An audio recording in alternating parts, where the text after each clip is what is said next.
데살로니가 전서는 사도 바울이 썼습니다. 주후 50년경에 오늘 말씀에도 나오지만 마게도니아의 가장 큰 도시가 바로 데살로니가였습니다. 그곳에 세워진 교회가 데살로니가 교회입니다. 요즘도 지금도 데살로니키 또는 살로니카 그렇게 불리는 현대 지명으로 그렇게 불리는 지역입니다. 그곳에 세워진 이 데살로니가 교회는 짧은 역사 속에서도 굉장히 건강한 교회로 그렇게 성장한 교회입니다. 신약 성경에 좋은 교회로 소문난 교회를 꼽으라고 한다면 첫째는 안디옥 교회를 말할 수 있을 겁니다.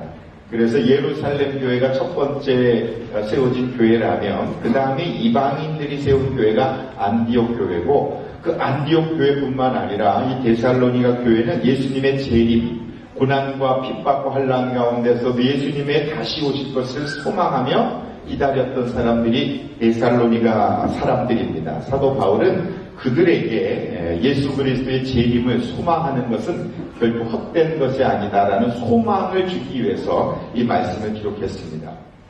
신앙생활하는 우리들은 모이면 가장 많이 하는 이야기가 교회 이야기입니다. 이번에 뉴질랜드 갔는데도 뉴질랜드에도 참 많은 교회가 있어서 교회 다니는 사람들이니까 교회 이야기하죠. 어디는 몇 명이래, 어디는 누가 왔대, 또 어디는 예배당을 샀대, 어디 교회는 목사님이 설교를 잘한대, 또 어떤 때는 어떤 어려움이 있대, 이런 교회 이야기를 참 많이 합니다. 어떤 교회 이야기는 좀 실망스럽고 안타깝고 참 교회가 힘들겠구나 이런 느낌이 드는 교회가 있는가 하면 어떤 교회 이야기 들으면 참 좋겠다, 그 교회 다니면 행복하겠네, 이런 마음을 갖게 하는 교회도 있습니다. 그러나 그 대부분의 교회 이야기는 겉모습에 대한 이야기였습니다. 몇 명이냐, 또 예배당이 있느냐, 어떻다, 이런 이야기입니다. 그러나 오늘 사도 바울이 이야기하고 있는 데살로니가 교회에 대한 이야기는 외형적인 모습이 아니고 내면적인 모습에 대하여 이야기하고 있습니다. 사람이 겉으로 보기엔 건강해 보여도 안이 병들면 아픈 겁니다. 겉모습은 밝아 보이지만 속이 아프면, 마음이 아프면 아픈 겁니다. 건강하지 않은 겁니다. 교회도 그렇습니다. 겉은 좀 부족해 보이고 아파 보여도 그 안이 건강하면 건강한 것입니다.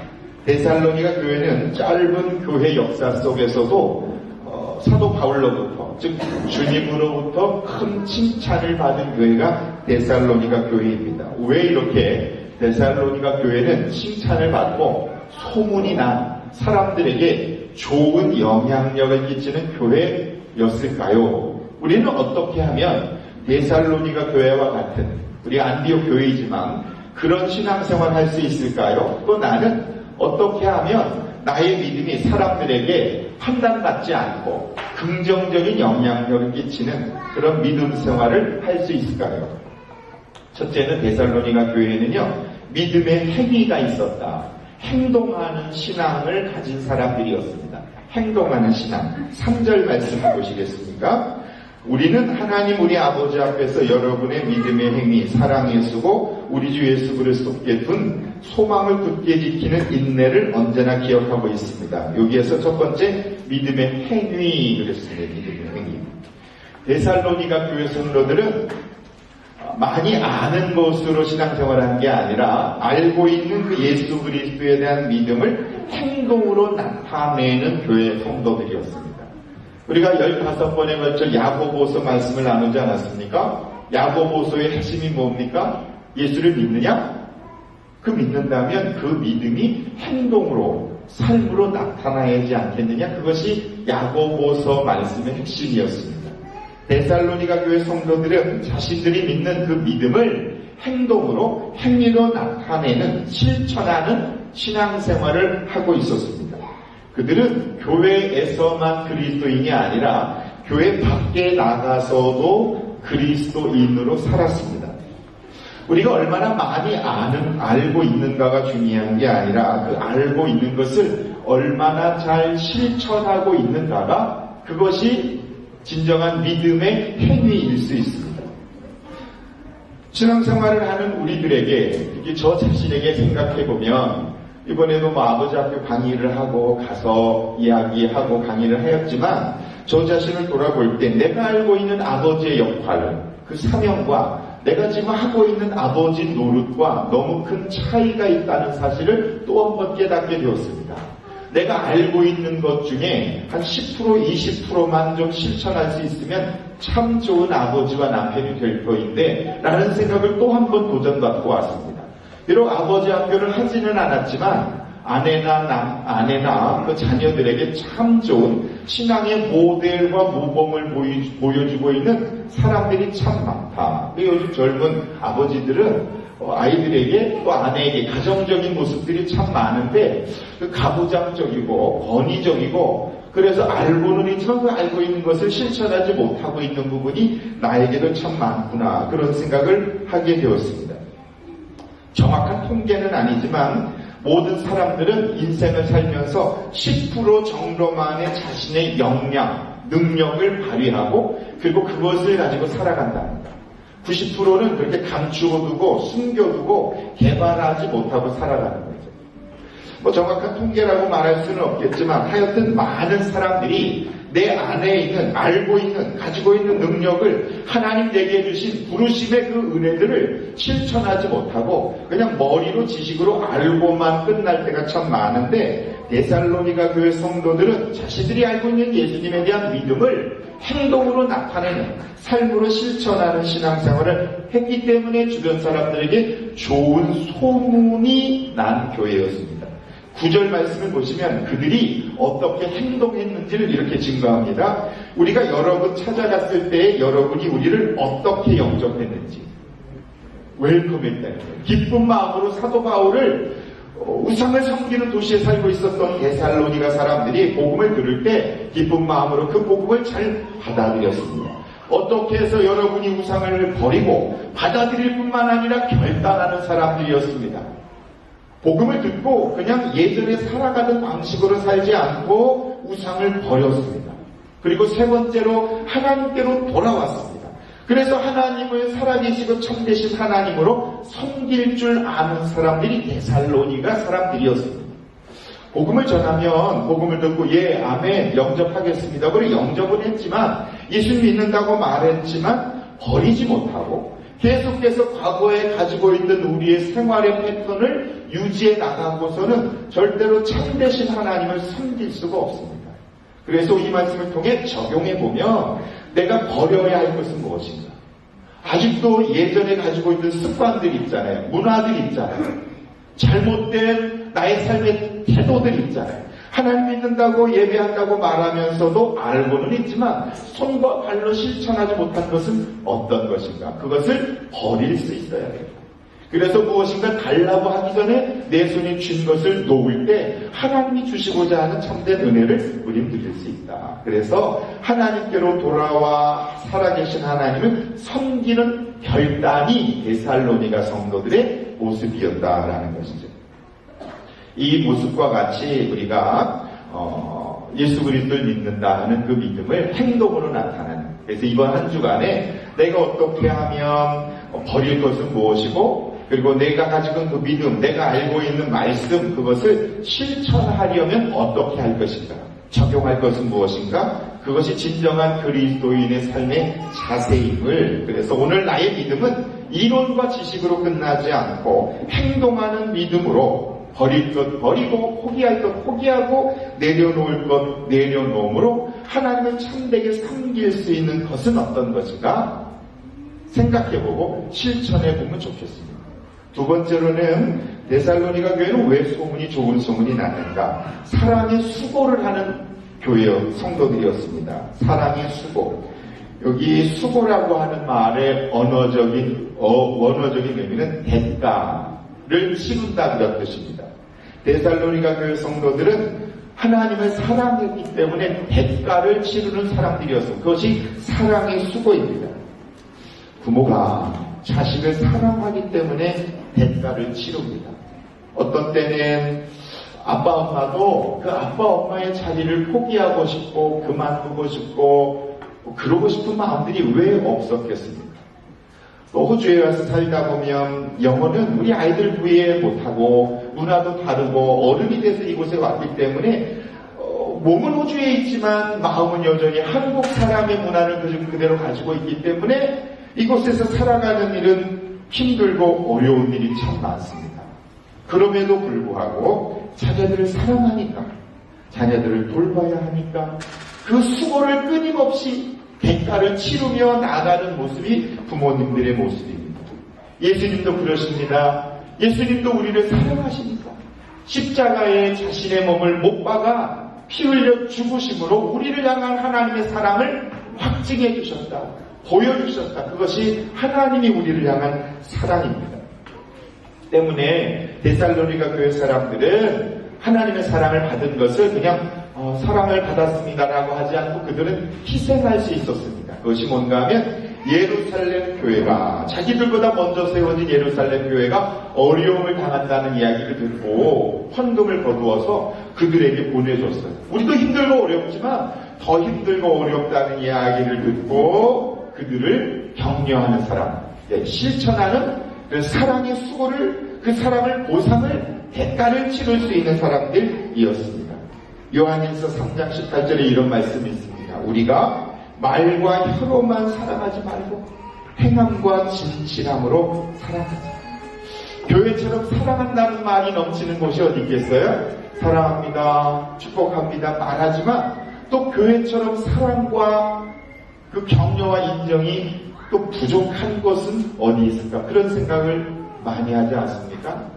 그러므로 오늘 우리들에게 하나님의 그 사랑이 우리에게 있다면 이제는 말과 입으로만 하지 말고 행동으로, 그리고 수고를, 대가를 치르는, 자기 아들을 아끼지 않고 십자가에 피 흘리기까지 대가를 지불하신 그 하나님의 무한한 사랑을 받았다면 나는 오늘 어떻게 내 사랑을 수고로 표현할 것인가 라는 것이죠.